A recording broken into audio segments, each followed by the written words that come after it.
April 10th, 1912, Southampton. The morning air smells of coal smoke and salt water. Thousands of people stand on the docks, their necks craned upward, mouths slightly open. They're not just looking at a ship, they're looking at the future. The RMS Titanic towers above them like a floating city, 9 decks high, nearly 900 feet long, 4 massive funnels reaching toward the sky, elegant, white, almost light.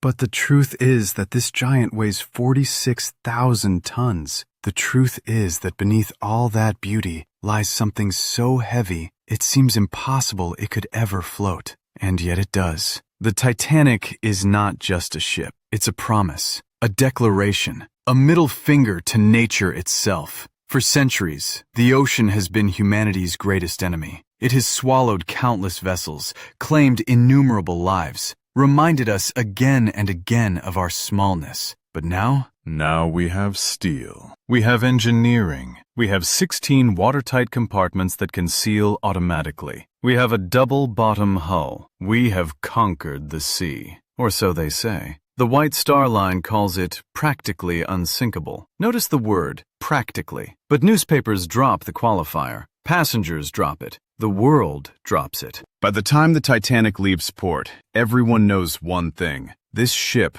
cannot sink. Cannot. Watch them board. The first-class passengers in their furs and silk hats, carrying luggage that costs more than most people earn in a year. The second-class travelers, respectable and hopeful, climbing aboard what is, for them, still the voyage of a lifetime. And down below, in third class, hundreds of immigrants. Irish, Swedish, Syrian, Lebanese, carrying everything they own in battered suitcases, sailing toward a new world, a new life. They're all on the same ship, but they're not in the same boat. The Titanic's first-class accommodations are unlike anything ever seen at sea. Grand staircases with ornate wooden carvings, a swimming pool, a gymnasium, a squash court, Turkish baths, a cafe that serves actual French pastries. The richest people in the world walk these corridors. John Jacob Astor IV, one of the wealthiest men in America. Benjamin Guggenheim, heir to a mining fortune. Isidore and Ida Strauss,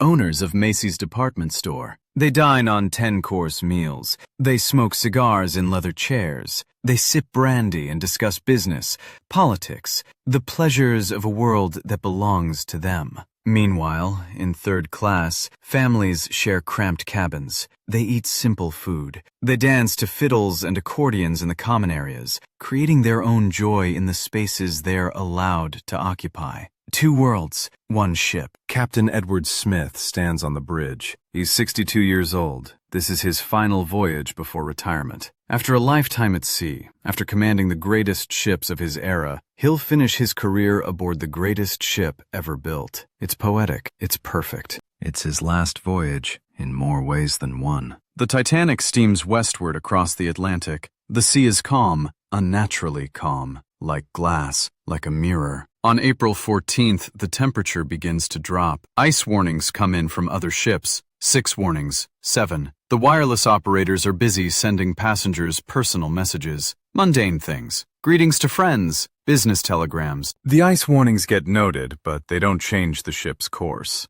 They don't slow down. Why would they? This is the Titanic. 11:40 p.m., Frederick Fleet is in the crow's nest, peering into the darkness. There's no moon tonight. The sea and sky merge into a single black void. Then he sees it. A shape, a mass, dead ahead, ice. He rings the warning bell 3 times. He picks up the telephone. Quote 0, 37 seconds. That's how long they have. First Officer William Murdoch orders the ship to turn.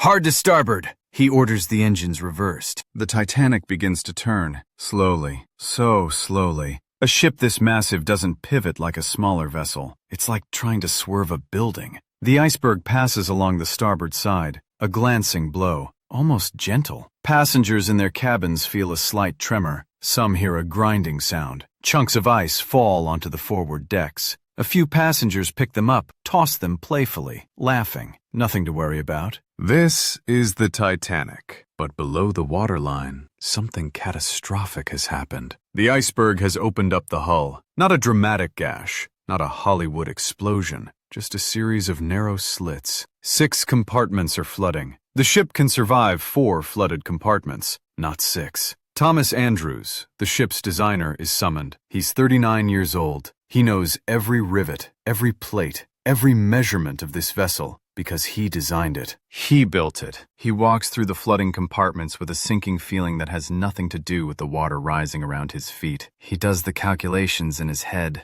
The mathematics are simple, brutal, undeniable. The Titanic has 2 hours, maybe less. The ship is sinking. The unsinkable ship is sinking. Now comes the part that reveals everything about who we are. The lifeboats. There are 20 lifeboats aboard the Titanic. They can hold 1,178 people. There are 2,224 people on this ship. The arithmetic is simple. The arithmetic is horrifying. Not everyone can survive. Someone made a decision, long before this night, that lifeboats were unsightly, that they cluttered the pristine decks, that they wouldn't be needed anyway, because this ship cannot sink. The crew begins loading lifeboats, women and children first, but many passengers don't believe the danger. Why would they? They're standing on the deck of the unsinkable ship. The band is playing cheerful ragtime music. The lights are still on. The Titanic looks immortal. The first lifeboats launch half empty. People refuse to get in. They'd rather stay on the warm, well-lit ship than climb into a small wooden boat and row out into the freezing darkness. They don't understand yet. Not yet. But they will. The bow begins to sink lower. Water creeps across the forward deck. The angle of the ship changes, subtly at first, then noticeably. People start to realize,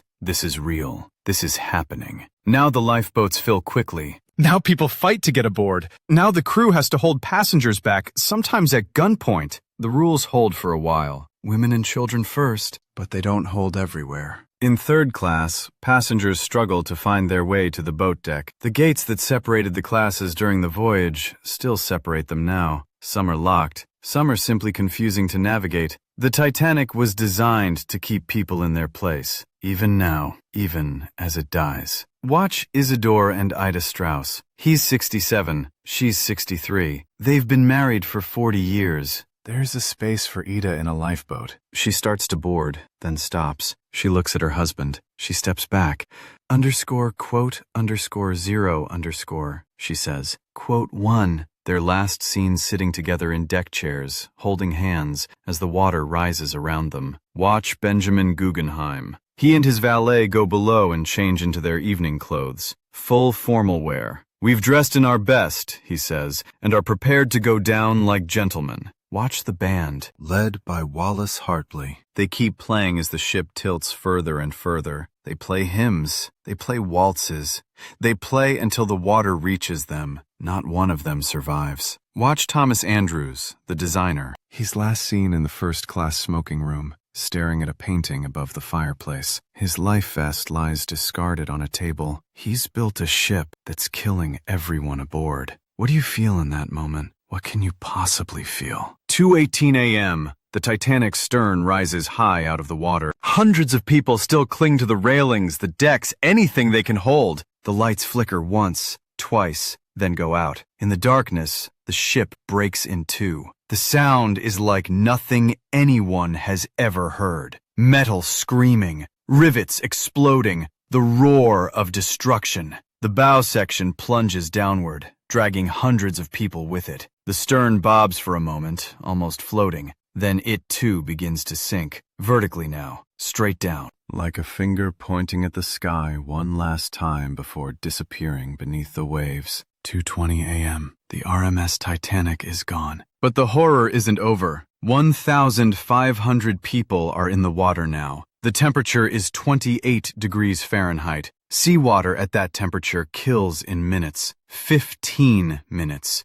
Maybe 20 if you're strong. The screams are unbearable. A sound that survivors will hear for the rest of their lives. They describe it as a chorus, a wail, the sound of mass death. And then, gradually, silence. The lifeboats drift nearby. They're half empty. Even now, there's room. But most boats don't go back. The survivors are terrified that desperate swimmers will swarm them, capsizing the boats. So they row away from the screaming. They listen as it fades. Only one lifeboat returns to search for survivors. One. They pull 4 people from the water. 2 die shortly after. When the rescue ship Carpathia arrives at dawn, they find 705 survivors scattered across the lifeboats. They find deck chairs floating in the water. Life vests, luggage, bodies. The Titanic has traveled 12,500 feet to the ocean floor. It rests there now, broken in 2, slowly dissolving back into the elements. In 1912, they didn't even know where it sank. It took 73 years to find the wreck. When Robert Ballard's team finally located it in 1985, they found a debris field stretching for miles. Personal belongings, shoes,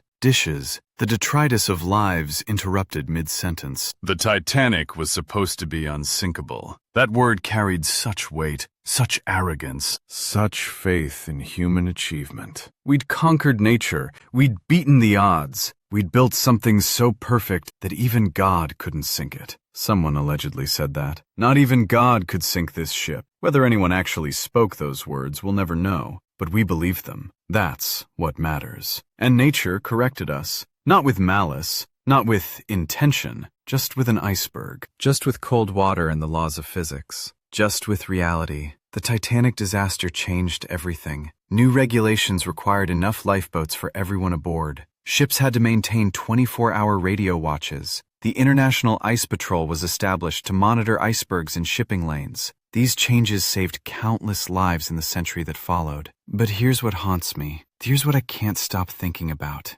All those people who refused to get into the early lifeboats. They couldn't imagine that the ship would sink. It was too big, too modern, too well built. The evidence was rising around their ankles, and they still couldn't believe it. We do this. We humans. We build something impressive, and we confuse impressive with invulnerable. We create something complex, and we mistake complexity for infallibility. We achieve something remarkable, and we forget that remarkable isn't the same as impossible to destroy. The Titanic lies in the darkness now, silent, deteriorating. In 100 years it will be gone completely, dissolved into rust and memory. But the story remains. The lesson remains. We are not unsinkable. None of us. Not our ships, not our buildings, not our economies, not our civilizations. We are remarkable, yes, capable of incredible things. But we are not immune to consequence. We are not exempt from the basic rules that govern this universe.